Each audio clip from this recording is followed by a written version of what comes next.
At my spouse's memorial service, my son Daniel stood behind the lectern with a quivering tone and expressed gratitude to another lady. She was the person who genuinely belonged to our household, he stated. Right then, every gaze in the space shifted toward the lady in the front bench, the one dressed in a tailored outfit and flawless cosmetics with subtle drops lingering in her sight. And I, the actual spouse, the parent, I remained positioned to the side, overlooked, unseen. When the attorney subsequently told me that my partner had bequeathed all assets to her, not 1 cent for me, Linda Mallister hugged my son and displayed a victorious grin as though she had already prevailed. But then I revealed the second document, and suddenly no individual in the area was grinning any longer. I never pictured my existence would start anew at a burial. Robert passed away in an abrupt vehicle collision. He was traveling through the city center that day amid intense downpour. Reports indicated the stopping system malfunctioned on a bend, and the automobile slammed into a grocery store. He departed swiftly. The physician mentioned he experienced no pain, but I questioned if he merited such a swift exit. We had shared wedlock for 4 decades. I once believed our union, though lacking passion, was at minimum stable, similar to those aged structures battered by tempests, damaged on the exterior, yet enduring. I abandoned my profession to maintain each section of our residence. He often remarked, "I can provide for you, you need not labor," and I trusted him. I innocently viewed it as a form of affection. At the service, I donned his preferred dark gray wool jacket and positioned myself near the sanctuary door, welcoming attendees. The breeze gusted, my digits felt frozen. Nevertheless, I grinned, striving to ensure his sen.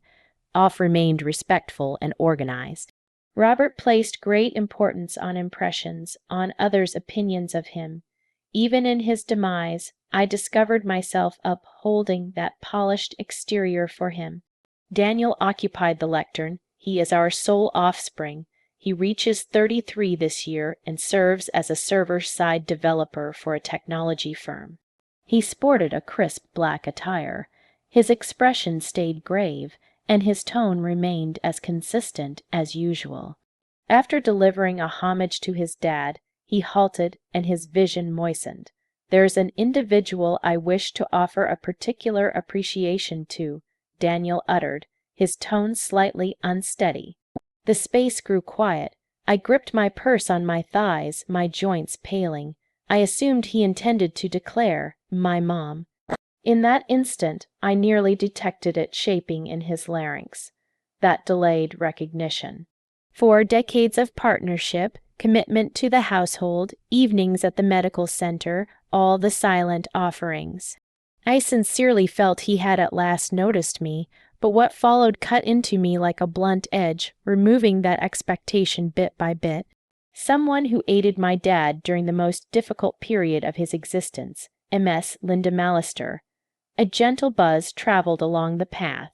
From the initial bench, a lady rose and patted her sight, acknowledging courteously. She wore a rich jade green wool jacket, ebony pumps, impeccable cosmetics, and neatly styled locks. As she resumed her seat, those nearby glanced with interest and astonishment. I sensed noise burst in my auditory senses like an exploded hush. Linda Mallister, I recognized the title. She served as Robert's office aide at the company. He eventually elevated her to an advisory associate, even temporarily placing her on the directors. When I inquired about her, he would always minimize it. "She's capable. Avoid being suspicious." I recalled that year's corporate gathering. She offered me beverage, beaming pleasantly, gliding with the comfort of a lady who belonged. I overlooked her then as merely another flattering worker. Reflecting now, how amusing. From opposite the area, an individual murmured, "She's positioned so near like she's kin." And my son had just appreciated that lady at his dad's burial. I sensed as if the seat had vanished beneath me. My auditory senses rang, and the surroundings pulsed softly. Attendees approached to grasp my palm, whispering the standard.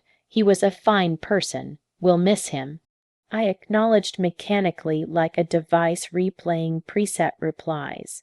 I intended to persist until the close to preserve impressions, but then I overheard Daniel murmur to Linda, "You're the one who's genuinely kin." I almost released the teacup from my grasp. In that instant, I comprehended this burial wasn't for Robert. It was for a concealed realm I remained unaware of, and I was merely an outsider, a dismissed watcher. That evening, returning residence, I positioned myself in the vacant sitting area. As I removed the jacket, I noticed the silk band was creased, as if the final remnant of my union's respect had been unintentionally broken. I settled at the meal table and gazed at the line of bare seats. Robert's position remained in place. I hadn't shifted it. For years, he had always occupied there, palm on the support, awaiting me to deliver him his broth. Now it stood solitary, and the support had cooled. There remained containers of his preferred ale in the cooler. I never favored the variety. It was excessively sharp, but he purchased a half-dozen every 7 days just for himself. It appears routine is the harshest confinement. I failed to rest that evening. I retrieved some aged picture collections. In the images, we remained youthful. There existed brightness in his sight. I grinned freely back then. I even located an old staff badge from my time as a monetary advisor at his company. Brief locks, confident, always placed third from the left at every director's session.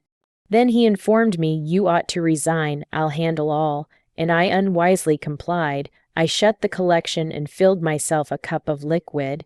The cooking area timer sounded. I recognized all the satisfaction, all the endurance I had once invested into preserving our union whole, had been interred the instant he passed. What I remained unaware of, however, was that underneath all this lay a profounder deceit. The following day, each phrase I detected in the attorney's chamber seemed like a segment from an existence outline I was never asked to review. The atmosphere carried a faint scent of toner and ancient timber shelves. A worn image of the founding document dangled uneven on the surface, and daylight passed through the shades, dividing the ground into slim bands of illumination. It was the legal practice Robert had selected prior to his demise.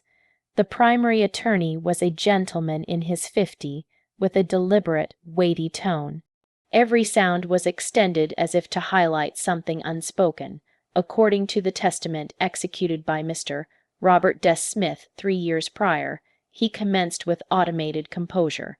The bulk of his holdings, encompassing the primary dwelling in Summerall, the holiday estate in Nantucket, and the leftover amount of his individual funds, shall be passed to Ms. Linda Mallister. I wasn't merely shocked.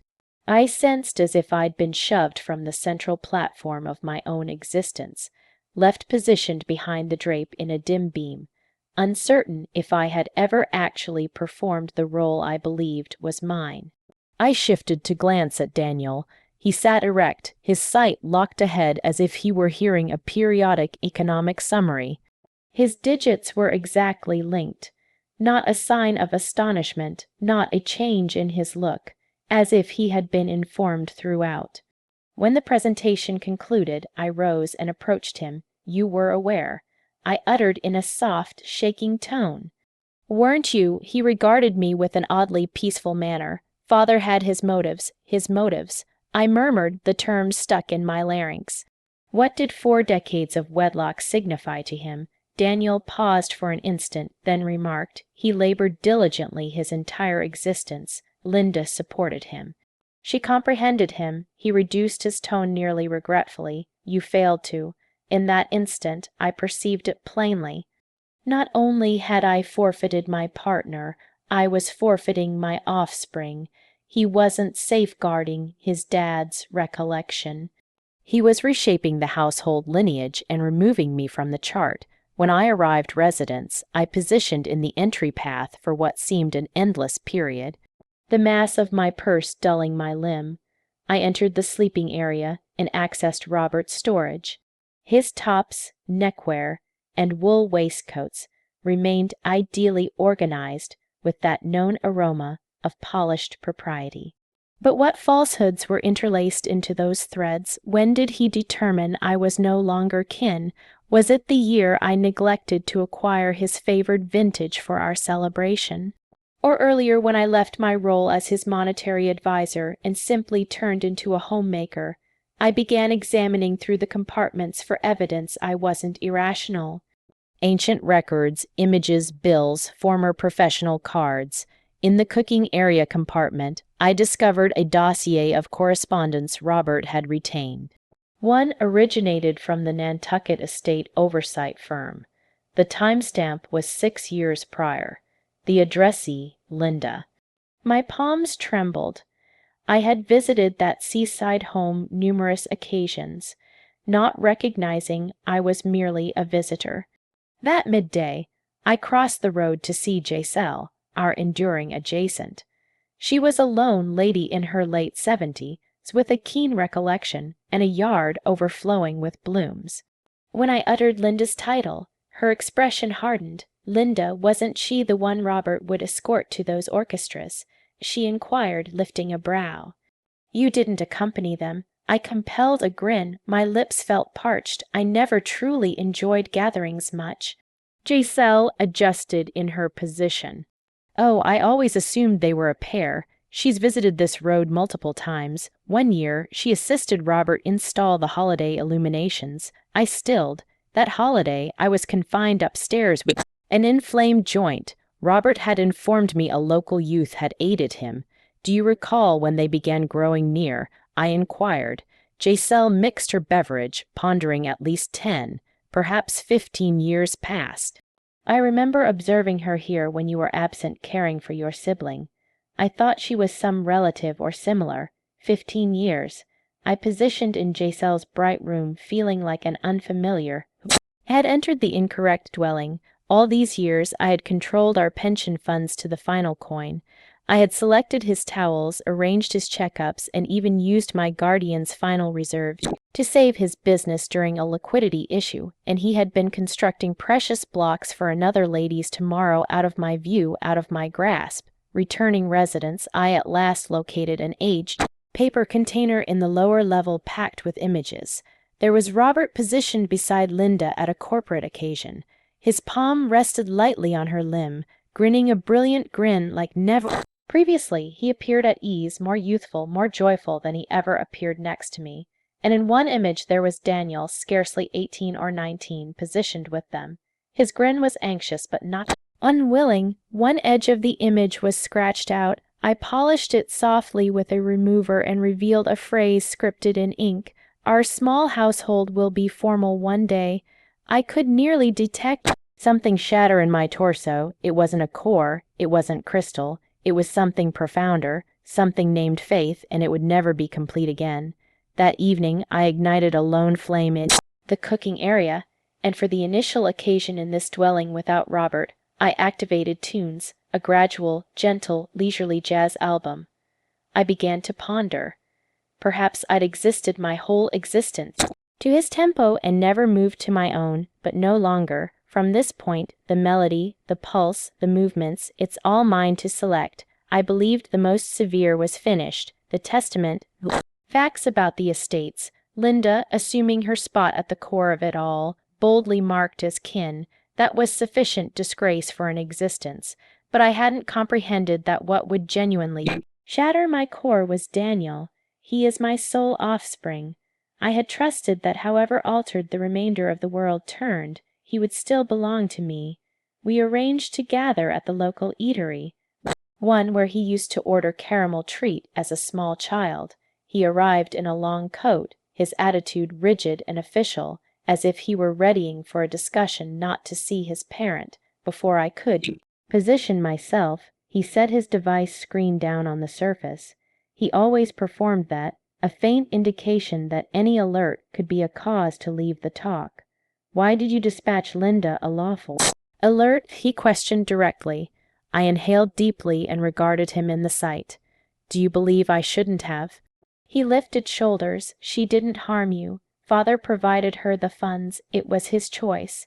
Challenging her just creates everyone uneasy. Uneasy.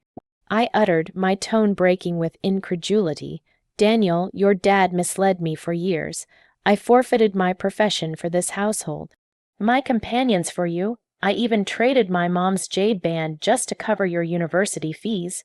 Do you know what that band signified to me?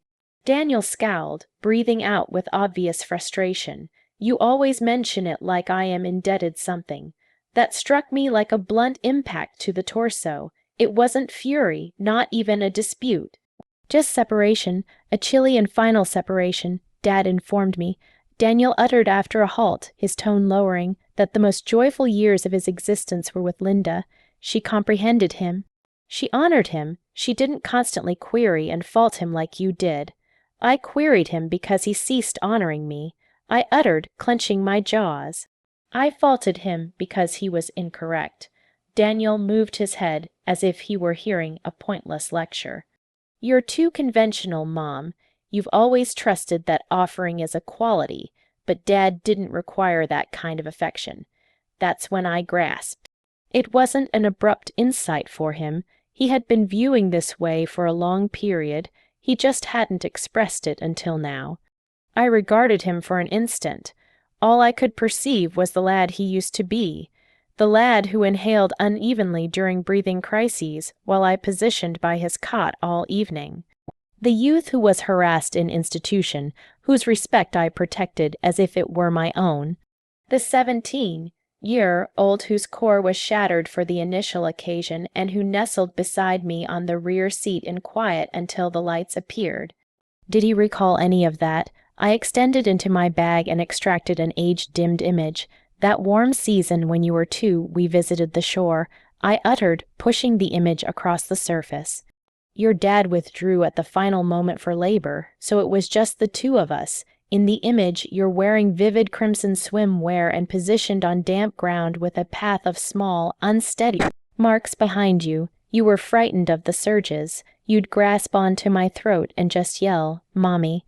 Mommy, you didn't know much about the world back then, but you knew where security was. Daniel glanced down and uttered nothing. I know you admire your father. I proceeded. He was always smartly dressed, never elevated his tone, always uttered the proper thing. But did you ever consider that perhaps I laid the base for that smart man to exist? He glanced up. There were no drops, no regret, just a spark of uncertainty. Dad did what pleased him, Linda said. She made him feel required. You were just too resilient, too resilient. That was what I was. I reflected about those evenings balancing delayed records, the days I prepared with a temperature, the years I restrained drops at Robert's chilly quiets and kept grinning anyway. That's what he meant by too resilient. I returned the image in my billfold and rose.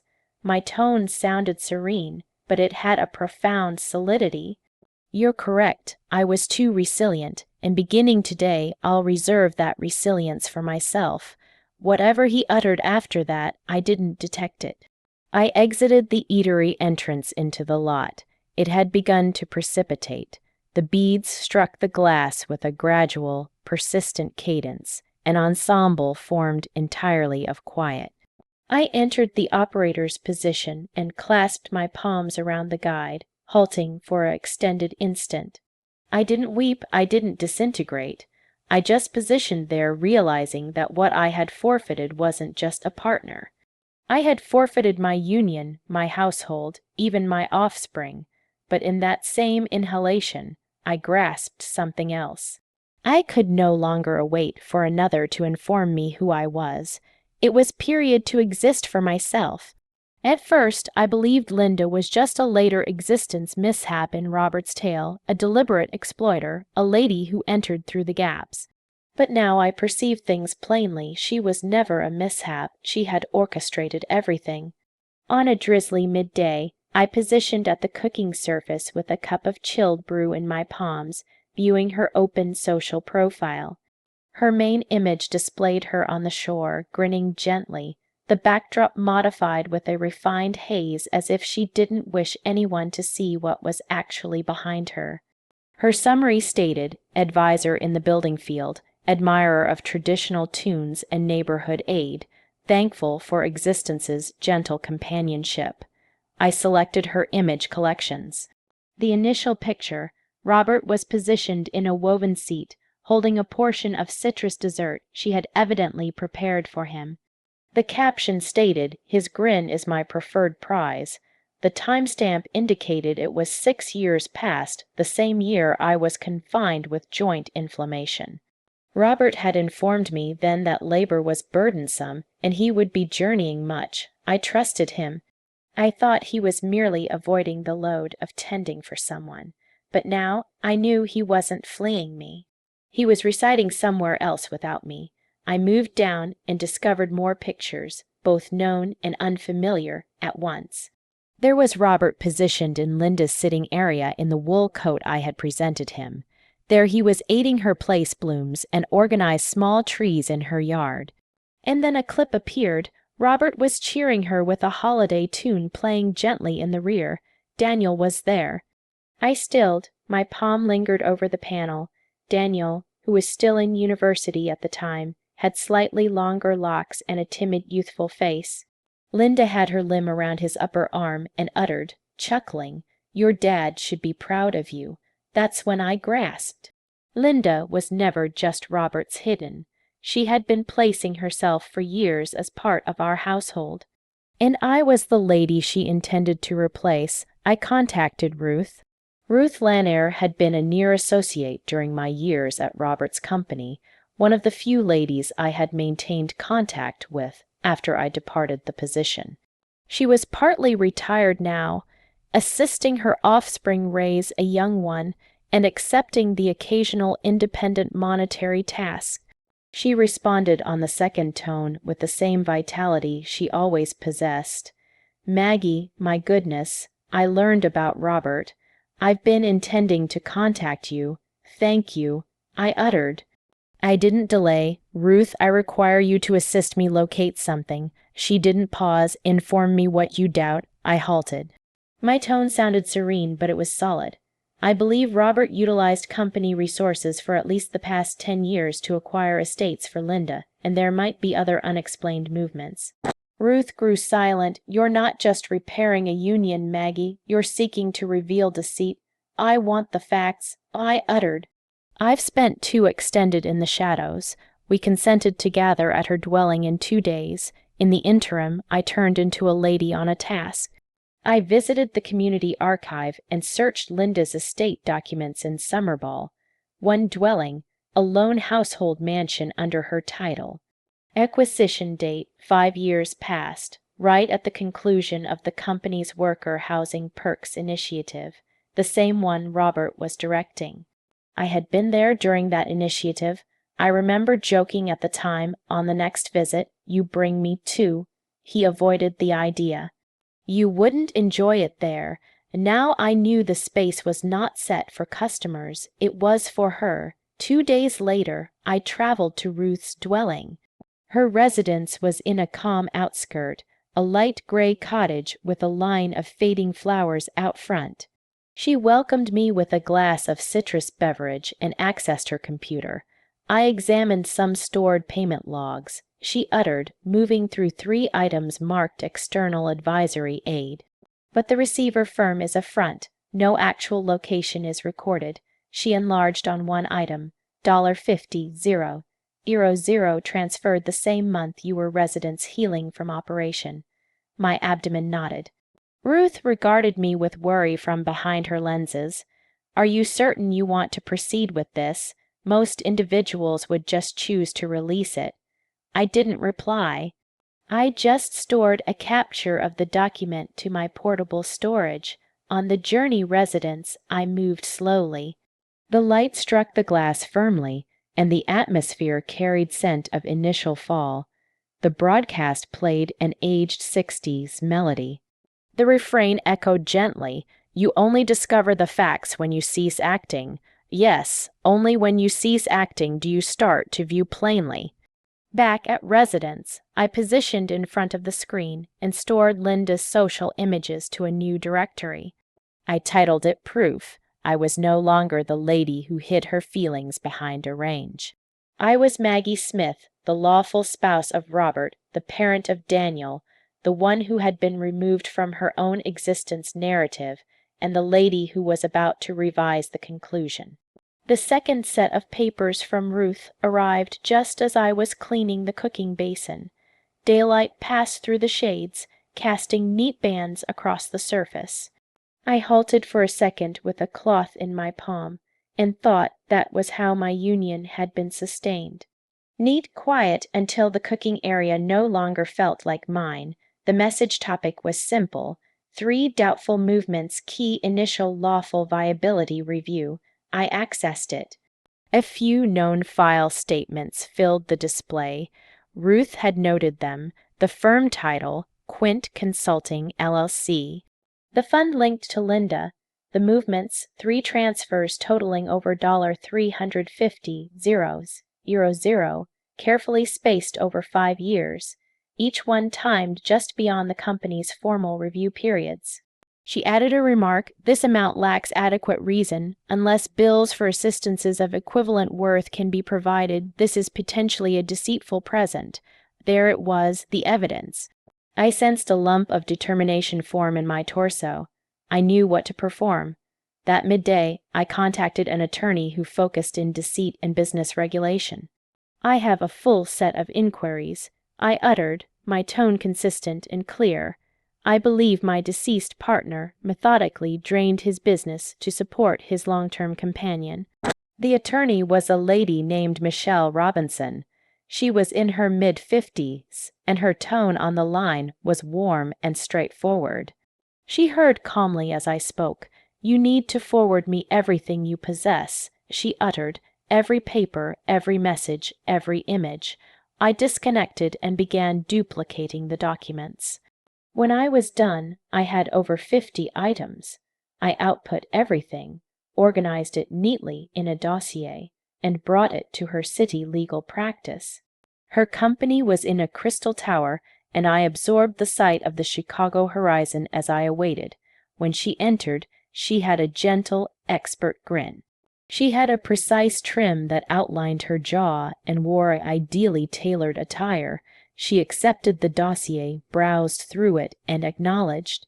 "We will examine this," she uttered. "I'll contact you." "Thank you," I uttered regarding her. "She deceived me, and my son assisted her. I want her to return every last coin." Michelle adjusted her lenses higher on her face. "We will perform our utmost."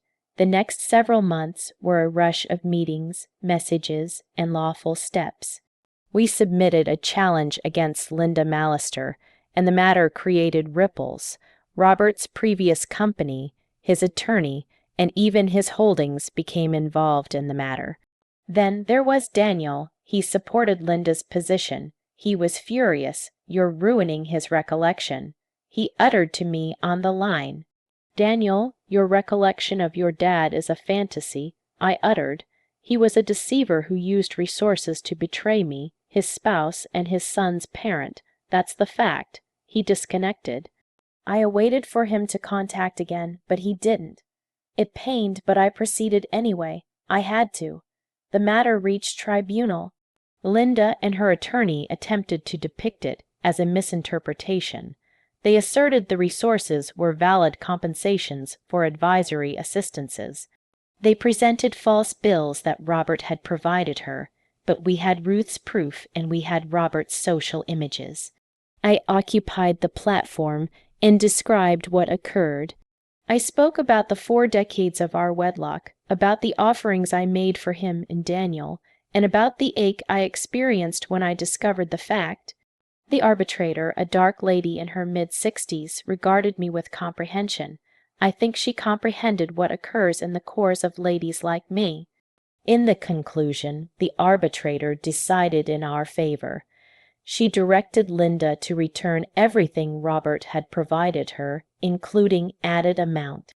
The total was over $1 million. Linda had to trade the estates she had acquired with the taken resources. She was penniless, she forfeited her position and her standing. I never encountered her again. As for Daniel, he didn't communicate with me for years. Then when my dad passed, he contacted me. We gathered at the burial and held each other. We began encountering each other again.